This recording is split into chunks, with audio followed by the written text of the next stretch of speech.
देखिए 17 तारीख का कांग्रेस का घिसा पिटा कार्यक्रम है, पूरी तरह राजनीतिक कार्यक्रम है और एक राजनीतिक षड्यंत्र इसको मैं कहूँगा। और ये भी सच है कि अगर छात्रों से संवाद करना हो तो उसके लिए स्थान कोई महत्व नहीं रखता। उन्होंने क्या बोलकर स्थान की बुकिंग की, जैसे मेरे को जानकारी मिली है कि नगर निगम को राहुल गांधी जी के बारे में बताया ही नहीं। दोस्तों, क्या राहुल गांधी के देहरादून दौरे से पहले कांग्रेस से एक ऐसी चूक हो गई जिसने पूरे विवाद को जन्म दिया और हंगामा हुआ? क्या कार्यक्रम की अनुमति के लिए दिए गए शुरुआती आवेदन में उस पत्र में राहुल गांधी के नाम का जिक्र नहीं था?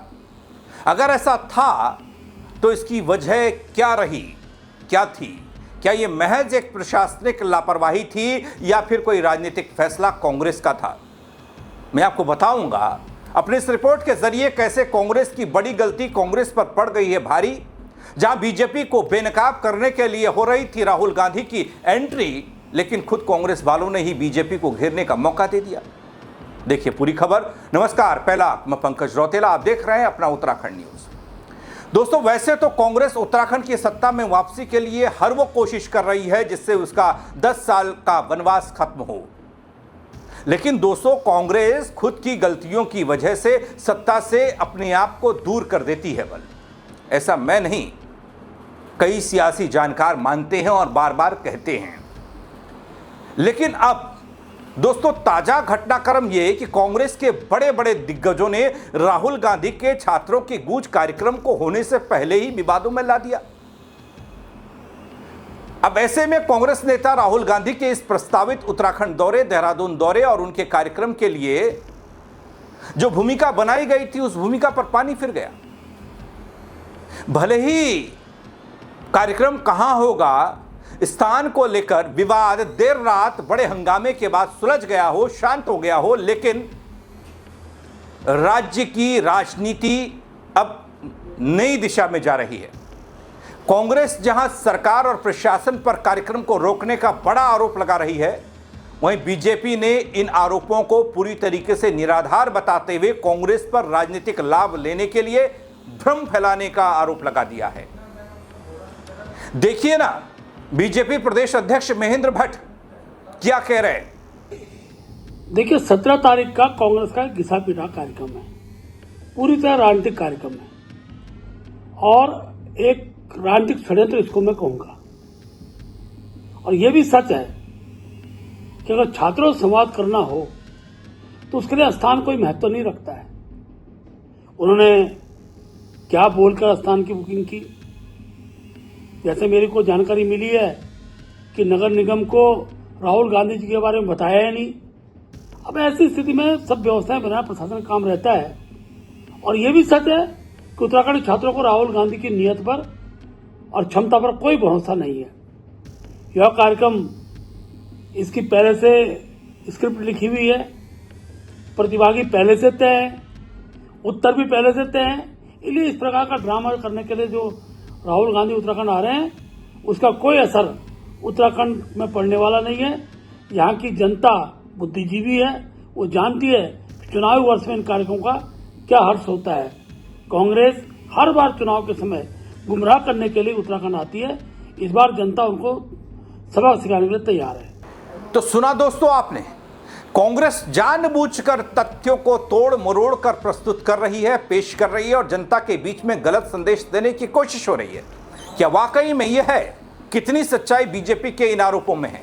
महेंद्र भट्ट ने कहा, कांग्रेस की ओर से परेड ग्राउंड में कार्यक्रम का आयोजन करने के लिए जो प्रारंभिक आवेदन दिया गया था उसमें कहीं भी राहुल गांधी के नाम या उनके कार्यक्रम का उल्लेख नहीं किया गया। ऐसा क्यों हुआ?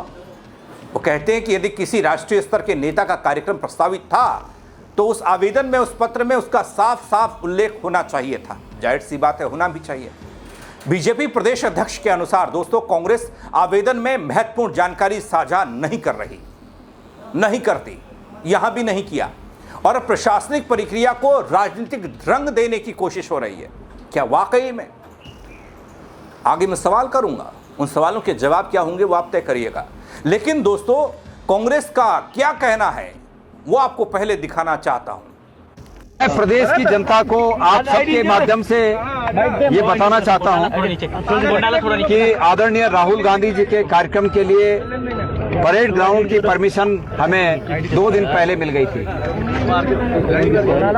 इस परेड ग्राउंड के लिए हमें ये कहा गया कि ये परमिशन आपकी हुई है और इसके तहत 3 दिनों का 1,77,000 रुपए जमा करें। प्रदेश कांग्रेस कमेटी ने जो तय शुल्क है उस तय शुल्क को जमा किया और जमा करने के बाद आज सुबह जैसे ही कार्यक्रम के आयोजन के लिए आवश्यक बंदोबस्त के रूप में जो टेंट का साजो सामान ट्रकों से आया तो प्रशासन ने उन ट्रकों को बाहर रोक दिया। हम दिन भर प्रशासन के संपर्क में रहे लेकिन हमें लिखित रूप में कोई सूचना नहीं दी गई और अंततोगत्वा अभी शाम को एक लिखित सूचना सरकार के द्वारा दी गई कि इस ग्राउंड की परमिशन रद्द कर दी गई है और वो इसलिए रद्द कर दी, बहाना ये बनाया कि इस परेड ग्राउंड में कोई कार्यक्रम चल रहा है। मीडिया के सभी साथियों को यहाँ पर इस समय हम सभी कांग्रेस के पदाधिकारीगण और कार्यकर्तागण इसलिए आए और आपको आमंत्रित किया कि हमारे साथ साथ आप लोग भी देख सकें कि क्या इस परेड ग्राउंड में कोई कार्यक्रम चल रहा है। इस परेड ग्राउंड में कोई कार्यक्रम नहीं चल रहा है, पूरा परेड ग्राउंड खाली है और इसके पीछे क्या कारण है कि सरकार बहाने कर रही है कि परेड ग्राउंड में कोई कार्यक्रम चल रहा है इसलिए परमिशन रद्द की जाती है। और मैं आपके माध्यम से प्रदेश की जनता को बताना चाहता हूं कि वो सिर्फ और सिर्फ कारण ये है कि इस प्रदेश की सरकार राहुल गांधी जी के नाम से डर गई है।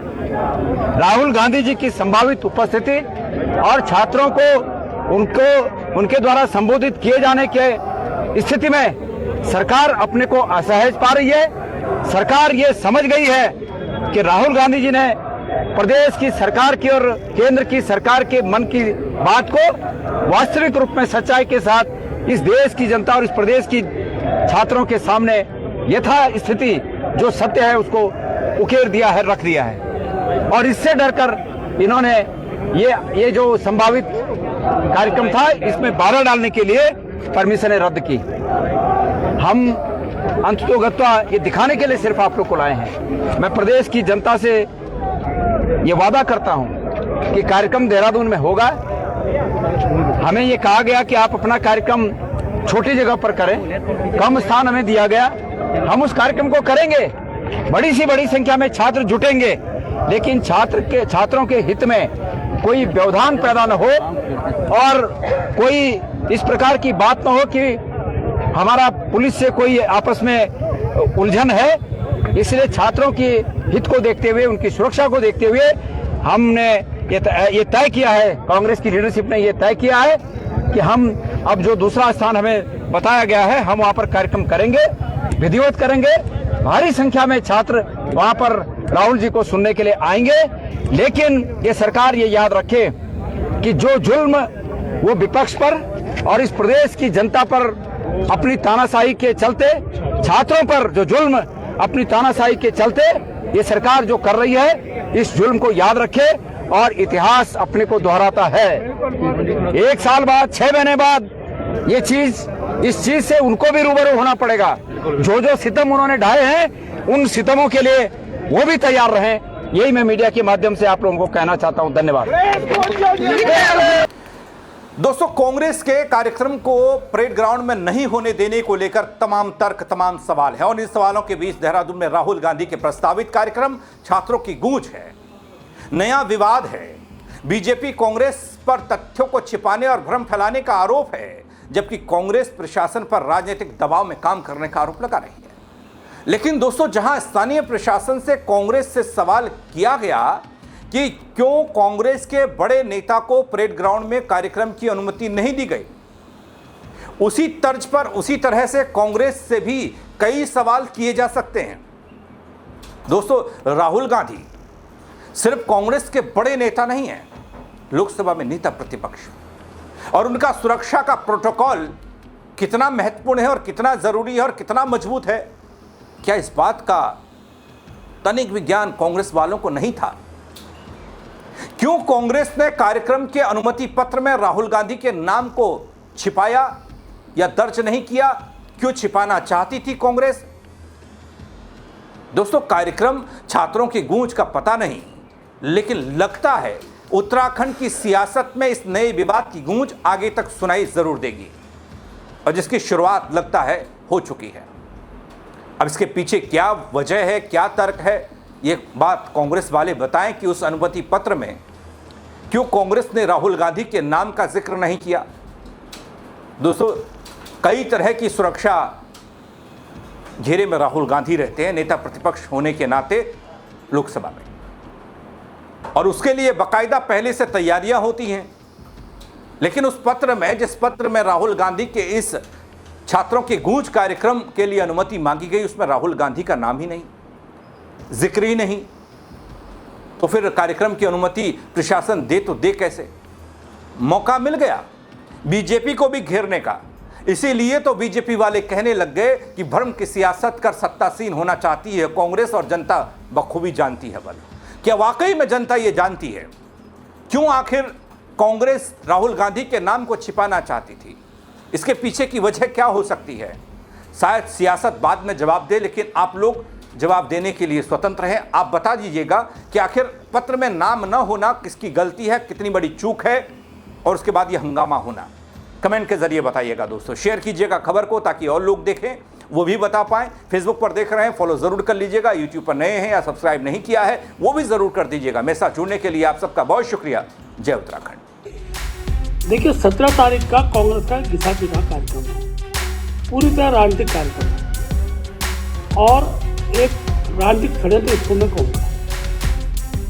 और ये भी सच है कि अगर छात्रों से संवाद करना हो तो उसके लिए स्थान कोई महत्व नहीं रखता। उन्होंने क्या बोलकर स्थान की बुकिंग की? जैसे मेरे को जानकारी मिली है कि नगर निगम को राहुल गांधी जी के बारे में बताया ही नहीं,